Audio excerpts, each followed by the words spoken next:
Hello दोस्तों, स्वागत है आपका जाने दुनिया 10 मिनट में।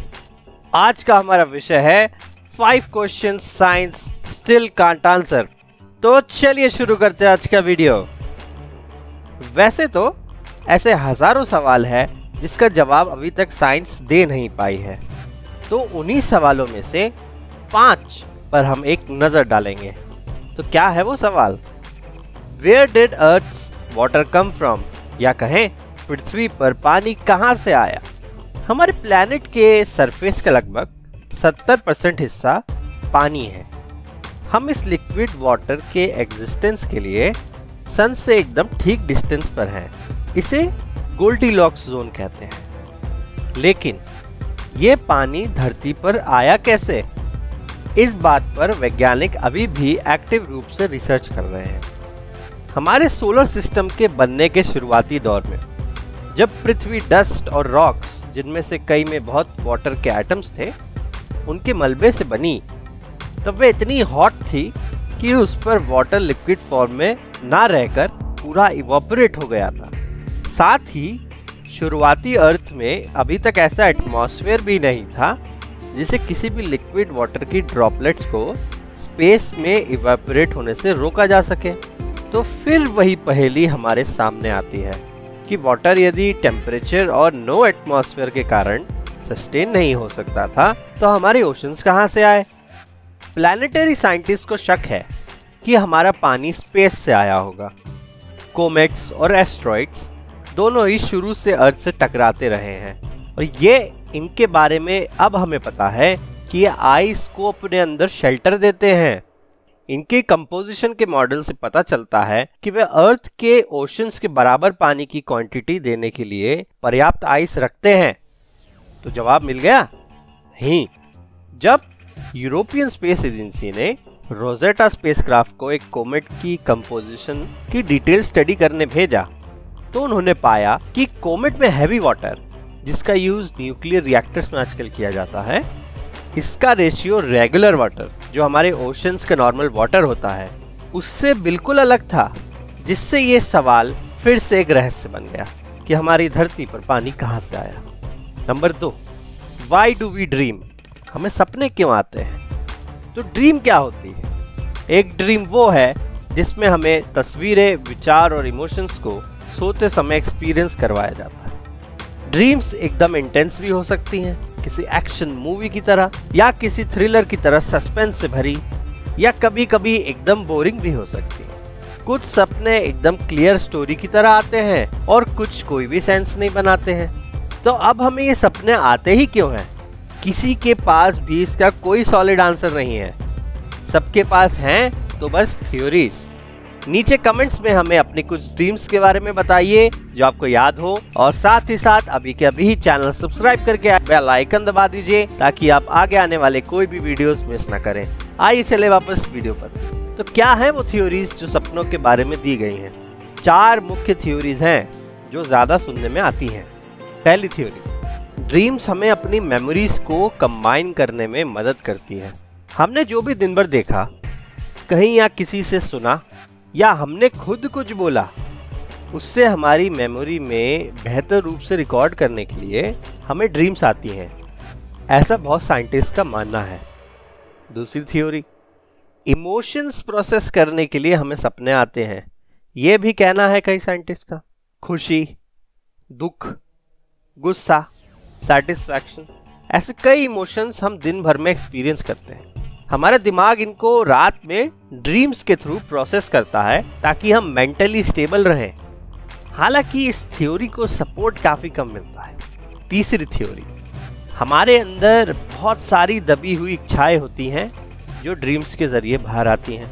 हमारे अंदर बहुत सारी इच्छाएं होती हैं, ये तो हमें पता ही है, चाहे वो घूमने की हो या कुछ करने की हो।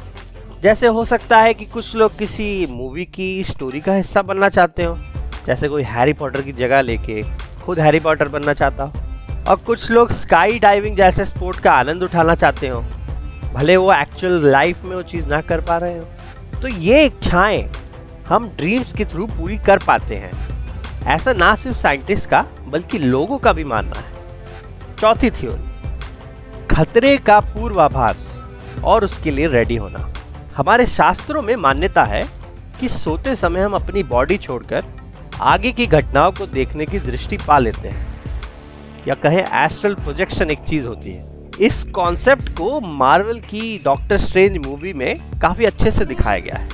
खतरे आते हुए जब हमें दिख जाते हैं तो हम उसके लिए अपने को रेडी कर लेते हैं ड्रीम्स के द्वारा। यही थ्योरी अभी सबसे पॉपुलर है। अब आइए चले अगले अनसुलझे सवाल। Are we alone in the universe? क्या हम ब्रह्मांड में अकेले हैं? एलियंस। ये विषय ऐसा है कि सदियों से हम इंसानों के दिमाग में एक अनसुलझी पहेली बना हुआ है। चाहे वो हॉलीवुड की मूवीज हों, डिस्कवरी चैनल या हिस्ट्री टीवी की डॉक्यूमेंट्रीज हों, सबने इस टॉपिक को कवर करने की कोशिश की है कि क्या हम वाकई इस यूनिवर्स में अकेले हैं। पर्सनली आप मेरे से पूछें तो मेरा जवाब होगा नहीं। क्यों?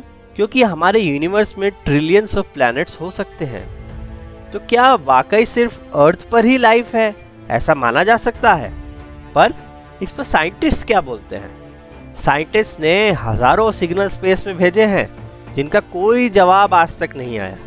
अगर हम वाव सिग्नल को छोड़ दे तो वाव सिग्नल ये एक अलग ही मिस्ट्री है जिसको मैं एक अलग वीडियो में कवर करूंगा। साइंटिस्ट ने स्पेस में भी टेलीस्कोप लगाए हैं कि शायद दूर कहीं हमारा कोई एलियन पड़ोसी दिख जाए, पर नहीं, हमें कुछ नहीं दिखा।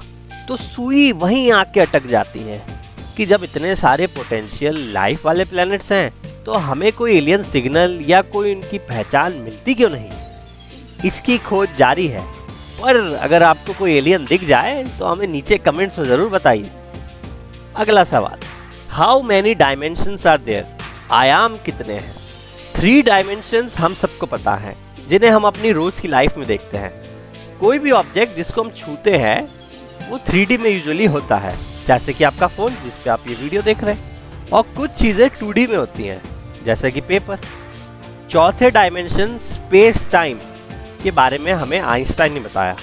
अब आप सोच रहे होंगे कि ये आदमी हर जगह आ जाता है। हाँ, कोई भी रहस्य जो साइंस से जुड़ा हो उसके पीछे एक ना एक बार आइंस्टाइन जी जरूर पढ़े हैं।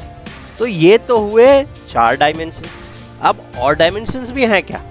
क्वांटम फिजिक्स की एक लीडिंग थ्योरी की माने तो 10 डायमेंशंस हैं। 10? पर हमें तो सिर्फ 4 ही दिखते हैं, ऐसा आप पूछेंगे। क्या आपको हवा दिखती है? नहीं। तो क्या इसका मतलब हवा है ही नहीं? हवा जब चलती है तो उसे हम फील करते हैं और हमें पता चलता है कि हवा है। लेकिन जो चीज़ हम फील ही नहीं कर सकते हैं, जिसके लिए हम इतने सेंसिटिव ही नहीं हैं कि हम उसको फील कर पाए, क्या उसके वजूद को हम ठुकरा सकते हैं कि नहीं, हम फील नहीं कर सकते तो यह है ही नहीं? नहीं। तो चलिए, जवाब मिल गया कि 10 डायमेंशंस हैं। गलत। कुछ थ्योरीज 26 डायमेंशन की भी बात करती हैं। तो एक्चुअल में डायमेंशन है कितने? इसका डेफिनेटिव जवाब साइंस के पास अभी नहीं है। अगला सवाल, how do we time travel? समय की यात्रा कैसे करें?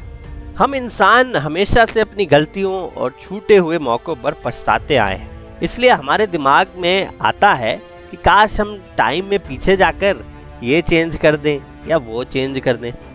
सिर्फ पर्सनल लाइफ ही क्यों ना हम हिटलर को जर्मनी का डिक्टेटर बनने से पहले ही मार दें, इतने लोगों की जान बचेगी।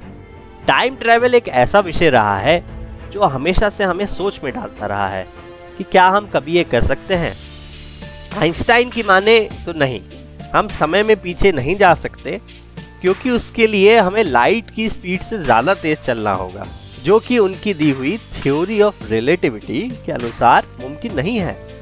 ये सब बातें अगर हमें पता भी हो, तब भी साइंटिस्ट टाइम मशीन बनाने के तरीके की खोज करना रोकते नहीं। स्वर्गीय महान साइंटिस्ट स्टीफन हॉकिंग ने एक पार्टी रखी थी जिसमें सिर्फ टाइम ट्रेवलर्स इनवाइटेड थे। उन्होंने पार्टी के इनविटेशन पार्टी की एक्चुअल डेट के बाद भेजे, ताकि अगर कोई टाइम ट्रेवल कर सकता हो तो वो पार्टी की एक्चुअल डेट पर वहां पहुंचे, जो कि इनविटेशन भेजने से पहले होती। लेकिन कोई नहीं आया, हॉकिंग जी अकेले बैठे रहे।